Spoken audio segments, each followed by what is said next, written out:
안녕하세요. 이향수입니다. 이번 시간에는 저희가 정부 간 관계에 대해서 여러분들하고 같이 논의해 보도록 하겠습니다. 정부 간 관계 하면 여러분들 굉장히 막막하실 텐데요. 우선 정부 간 관계의 개념에 대해서 말씀을 좀 드릴 텐데요. 사실 그 정부 간 관계에 대해서는 굉장히 많은 학자들이 다양하게 정의를 내리고 있습니다. 앤더슨이라고 하는 학자에 의하면 이분이 이제 미국에서 연구를 하고 했던 분인데요. 미국의 그 연방정부와 그리고 주정부 밑에 기초정부 간의 다양한 형태의 정부 단위 간에 일어나는 이러한 정부 간의 상호작용 그리고 행위의 총체를 우리가 정부 간 관계로 이렇게 정의할 수 있다라고 이야기를 하고 있습니다. 그 다음에 샤프리츠라고 하는 학자가요. 이 샤프리츠는 상위 정부가 하위 정부와 재정을 포함해서 다양한 자원을 공유하고 함께 나누어 쓰는 그런 행정적 그리고 재정적 과정을 정부 간 관계로 정의를 하고 있는 것이죠. 이 샤프리츠의 정의법에 의하면 굉장히 그 어떤 재정적인 상호작용을 강조하고 있다는 것을 알 수가 있습니다. 이들 그 다양한 학자들의 이야기들을 종합해 보면 사실 정부 간 관계라고 하는 것은 상위 정부와 하위 정부 간에 혹은 다양한 단계별로 나눠져 있는 정부 수준 간에 그들의 어떤 다양한 상호작용 그리고 다양한 활동들을 우리가 정부 간 관계라고 이렇게 정의하고 있습니다. 따라서 이들의 어떤 상호작용을 굉장히 강조하고 있다라고 하는 것을 알 수가 있는 것이죠. 그러면 이제 그 정부 간 관계의 특징에 대해서도 여러분들께 소개해 드리도록 하겠습니다. 사실 그 정부 간 관계의 특징이라고 하면 아까 우리가 개념에서도 살펴봤다시피 다양한 수준의 어떤 정부 간의 어떤 상호작용을 모두 포함하고 있다라는 그런 특징을 먼저 이야기할 수가 있고요. 그 다음에 두 번째는 이러한 정부 간의 관계의 상호작용이나 활동에 있어서 공무원들의 어떤 행위 그리고 그들의 태도, 인식 이런 것들이 굉장히 중요하게 영향을 미치고 있다라는 그런 특징을 또 가지고 있습니다.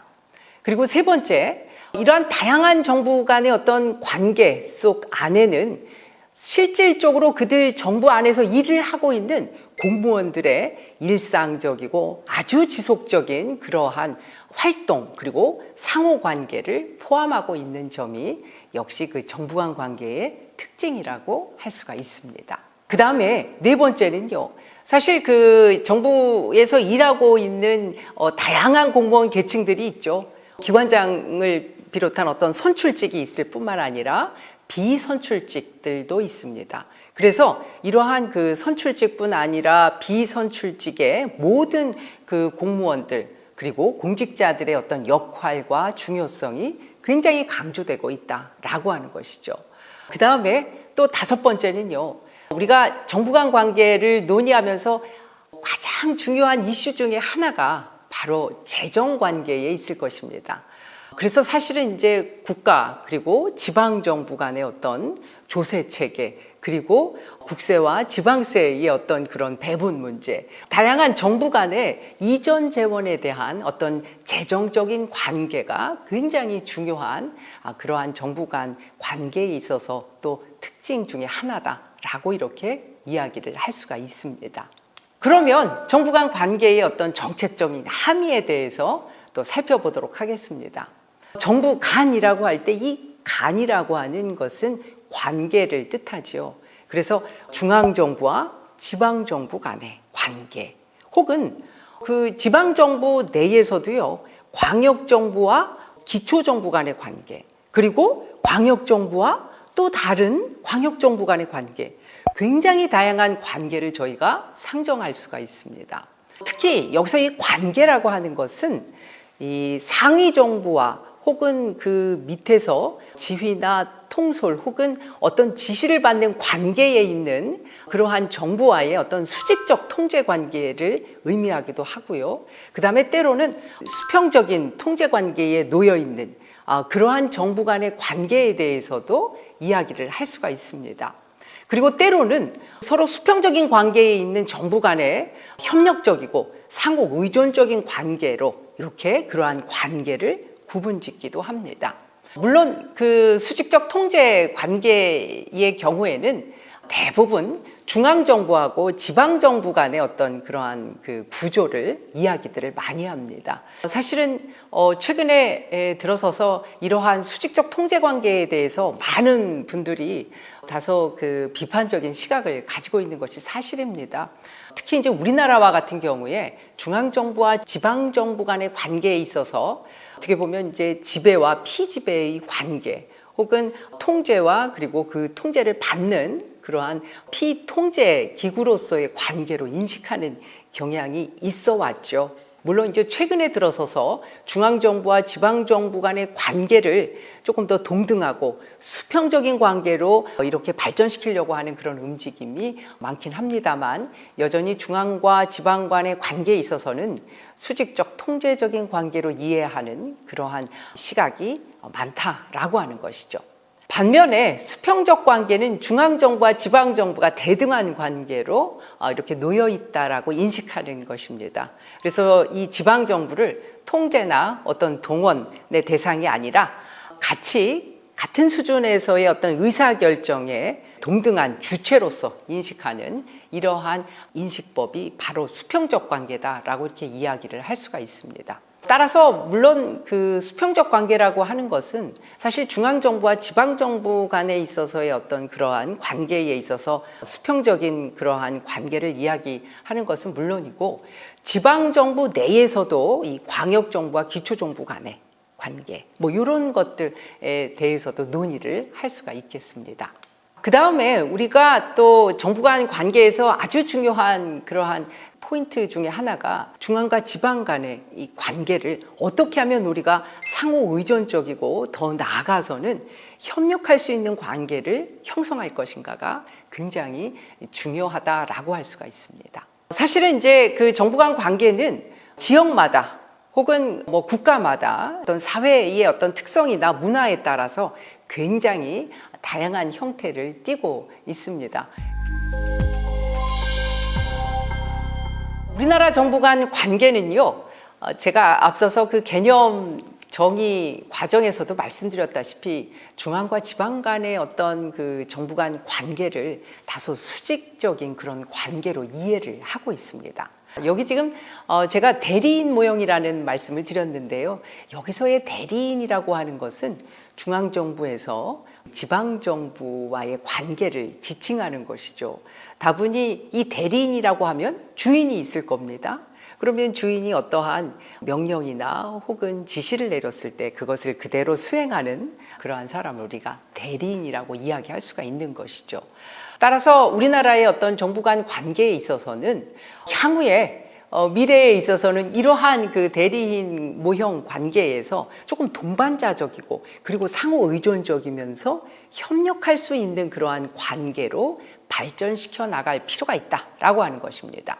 자, 그런데 우리가 상호 의존적이고 협력적인 관계로 나가기 위해서는 사실 그들 간의 힘의 균형이나 권력의 양이나 어떤 권한 그리고 역할에 있어서의 균형이 이루어져야 되는 것이죠. 자, 그런데 사실 지방정부는 그 중앙정부에 비해서 보유하고 있는 자원이나 어떤 여타 역량이나 이런 것들이 다소 조금 부족하게 느껴집니다. 어떤 그 재정 자원에 있어서의 어떤 불균형, 이러한 것들이 특히 이러한 상호 우호적인 관계를 유지하는 데 상당한 그러한 걸림돌이 되고 있다라는 것이죠. 그래서 어떤 그 재원 조달에 관한 재정의 균등한 상태를 어떻게 하면 우리가 도모할 것인가, 이런 것에 대한 고민도 상당히 필요하다라고 하는 것입니다. 또 하나, 중앙과 지방 정부 간의 어떤 관계를 우리가 논의하는 데 있어서 사무배분의 어떤 조정도 굉장히 중요한 이슈라고 할 수가 있습니다. 지금 지방정부에서 수행하고 있는 많은 그러한 사무들은 사실 그 지역의 고유한 사무라기보다는 중앙정부에서 이렇게 위임된 사무를 굉장히 많이 수행하고 있다는 것이죠. 따라서 이러한 사무 배분의 어떤 조정, 이러한 것들도 우리나라 중앙과 지방 정부 간의 어떤 그런 균형된 관계를 유지하기 위해서 굉장히 우리가 고민을 많이 해볼 그런 필요가 있다라는 그런 말씀을 좀 드리겠습니다. 자, 사실은 중앙정부의 어떤 통제라고 하는 것은 이 중앙정부가 지방정부에 대한 통제뿐만 아니라 이 지방정부 그 단위에서 광역정부와 기초정부 간의 관계, 즉 광역정부가 기초정부에 대한 어떤 통제, 그러한 운영 방식도 이러한 통제에 속한다라고 이야기를 할 수가 있습니다. 물론 이제 통제의 어떤 필요성도 있습니다. 행정 기능에 있어서의 이 전국적인 어떠한 수준에 있어서 동일한 아주 표준적인 그러한 행정 수준을 갖다 유지를 해야 된다든지 아니면은 국민들 입장에서는 모든 그 어떤 지역에 내가 살건 간에 동일한 수준의 혹은 최소한 최저 수준의 어떤 행정 서비스를 받기 위해서는 중앙정부의 통제가 필요할 수도 있겠습니다. 그리고 어떤 그 최근에 들어서서 광역 행정의 어떤 수요가 계속적으로 증가하고 있기도 합니다. 사실 여러분들 잘 아시다시피 지방정부에서는 어떤 자원을 동원하거나 재정 자원에 있어서 이렇게 넉넉하지 못한 그런 상황이 대부분입니다. 그래서 중앙으로부터의 어떤 보조금이나 여러 가지 지원을 받게 되는데 이러한 그 지원을 받음으로 인해서 사실 중앙정부에서는 어떠한 재정 자원이 이전됐을 때 그것에 대한 어떤 통제 이런 것들을 하게 되는 것이죠. 그럼 이러한 중앙과 지방정부의 어떤 통제의 관계를 우리가 어떻게 발전적인 방향으로 좀 모색할 수 있을까? 이 부분에 대한 고민이 그리고 아주 진지한 고민이 필요하다라는 말씀을 좀 드리겠습니다. 자, 우선은요. 통제 범위를 좀 최소화할 필요가 있다라고 하는 것입니다. 우리나라는 아까도 말씀드렸다시피 지방자치 제도를 시행하고 있는 지방자치국가입니다. 그런데 지방정부의 자주성이나 자율성이나 독립성이나 어떤 특성을 발휘하기가 상당히 어렵다라고 하는 거죠. 우리나라처럼 국가 기본계획이 많은 국가도 사실 찾아보기 어렵습니다. 그런데 이러한 중앙에서의 어떤 그러한 기본 계획들이 지방 단위에까지 또 다 그것들이 통제가 되고 있다라고 하는 것이죠.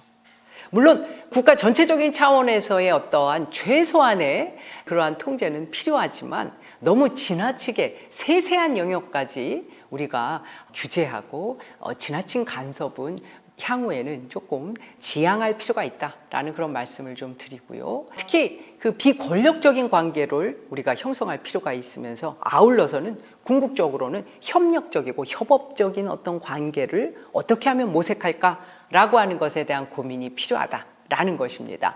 협업이 가능한 관계가 되려면 중앙과 지방이 동등한 그러한 관계로 우리가 발전을 시켜야 됩니다.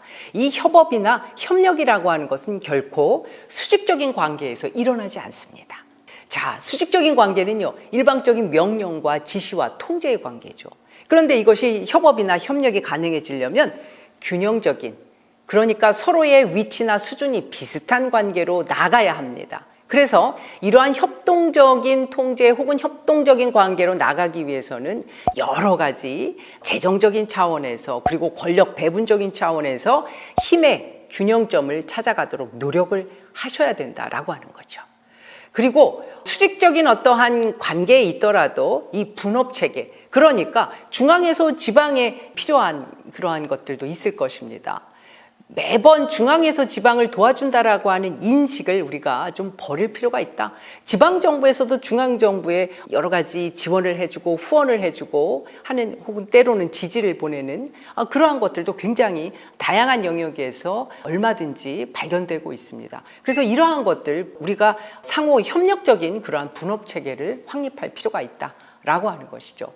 아울러서 중앙부처의 어떤 어떤 취소 권한 그리고 사전 승인제, 이러한 권한들에 대한 완화.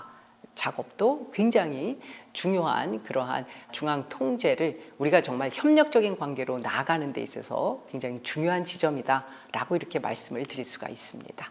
그러면서 제가 조금 더 추가적으로 말씀드릴 부분이요. 중앙정부하고 지방정부의 관계에 있어서 아주 중요한 측면이 바로 지방정부에서 대단히 많은 중앙정부의 사무를 수행하고 있다는 거죠. 그러면 사실은 지방의 주민들 입장에서는 자기들만을 위한 어떤 고유 사무보다는 지방정부에서 일하는 그 공무원들이 어떻게 보면은 사실 중앙정부의 일을 더 많이 하고 있는 그러한 셈이 되는 것입니다. 따라서 정말 지방정부에서 일하는 지방 공무원들이 어떻게 하면은 주민들에게 집중하고 우리 지역의 특성을 맞춘 어떤 정책이나 사업이나 프로그램을 할까, 여기에 좀 더 집중을 할 수 있도록 이러한 정부 간 사무 재배분이 아주 적극적으로 일어나야 한다라는 그런 말씀을 좀 드리겠습니다. 사실 우리나라에서 그동안 사무 재배분의 성과는 다소 미흡하다라는 그런 평가를 많이 받았죠. 중앙정부에서는 그 중앙부처에서 수행하던 어떤 사무를 이렇게 지방정부에 이양하는 것에 있어서 굉장히 소극적입니다. 그 다음에 지방정부 간의 또 관계에 있어서도 또 한 가지 좀 말씀드릴 부분이요. 사실 지방정부 내에서도 굉장히 다양한 갈등이 존재합니다. 중앙과 지방정부 간의 관계도 있지만 광역정부와 광역정부 간의 관계, 혹은 기초와 기초 간의 관계에 있어서도 굉장히 다양한 갈등이 존재합니다. 여러분들도 아마 경험해 보신 그러한 분들도 있을 텐데요. 쓰레기 매립장 관련된 그런 갈등, 그리고 장례식장이라든지 폐기물 시설을 어디에 설치할까라고 하는 것을 두고 광역과 광역 간의 관계에 있어서의 갈등을 겪는다든지, 혹은 기초 지방정부 간에 이러한 것들을 서로 유치하지 않기 위해서 갈등을 한다든지 이러한 것들이 있을 겁니다. 그래서 사실은 어떤 행정 서비스의 특성에 맞게 좀 구역을 좀 초월해서 자치단체 간에도 연계와 협력을 강화할 필요가 있다라는 그런 말씀을 좀 드리겠습니다. 물론 이런 말씀을 드리면 많은 분들이 이러한 연계나 협력이 생각보다 어렵다라는 그런 말씀들을 많이 하시는데요. 이제는 우리가 사실은 그 지방정부에 있어서 향후에는 정말 그야말로 협력이나 협업이 이루어지지 않으면 우리 지방정부에서 가지고 있는 다양한 문제들을 해결하기가 상당히 어렵다라고 하는 점을 좀 인식하실 필요가 있습니다. 그래서 사실은 그 광역권에 있어서의 어떤 갈등을 유발하면서도 다양한 그 지역의 어떤 그 협력 사업들 이런 것들도 있습니다. 그리고 물론 이제 혐오시설이나 이런 것들도 있을 뿐만 아니라 공공시설에 대한 그러한 설치도 사실은 굉장히 협력을 요하는 그런 사업이라고 할 수 있는데요. 근데 사실은 아무리 대승적인 차원에서 우리가 협력을 해보겠다라고 이렇게 접근을 하더라도 그러한 합의를 이루어내는 과정은 상당히 어려울 수가 있습니다. 그래서 그 지역에서 혹은 그 지역 간의 어떤 경계에 있는 다양한 기구들을 우리가 한번 같이 이렇게 협업의 참여자로서 참여시킬 필요가 있습니다. 그래서 행정협의회라든지 발전협의회라든지 다양한 협의체들이 있을 수가 있는데요. 이러한 다양한 참여자들의 합의와 그리고 고민을 통해서 이러한 협력 관계를 증대할 필요가 있다라는 그런 말씀을 좀 드리도록 하겠습니다. 그 다음에 이 정부 간 관계에 있어서 우리가 한 가지 또 추가적으로 제가 말씀드리고 싶은 것은 이 지방정부의 어떤 이러한 여러 가지 이슈들에 대해서 이 지방에 혹은 그 지역에 있는 주민들의 관심도 굉장히 중요하다라는 그런 말씀을 좀 드리고 싶습니다. 사실은 지방정부와 중앙정부 간의 관계에 있어서 우리가 수직적이고 통제적인 관계에 있다 이런 말씀을 드렸는데, 사실은 많은 지역에 있는 그 주민들이 얼마만큼 지방정부가 하는 일에 관심을 가지고 그들을 독려하고 지지해 줄 것인가, 이러한 것들도 우리가 먼 미래에 그리고 장기적인 관점에서 중앙으로부터 지방으로의 어떤 이런 힘 그리고 권력과 권한의 배분에 있어서 이러한 그 다양한 이 관계를 수평적인 관계로 이렇게 유도하는데 지역 주민들의 역할도 굉장히 중요하다라는 점을 여러분들이 항상 유념하셨으면 좋겠습니다. 감사합니다.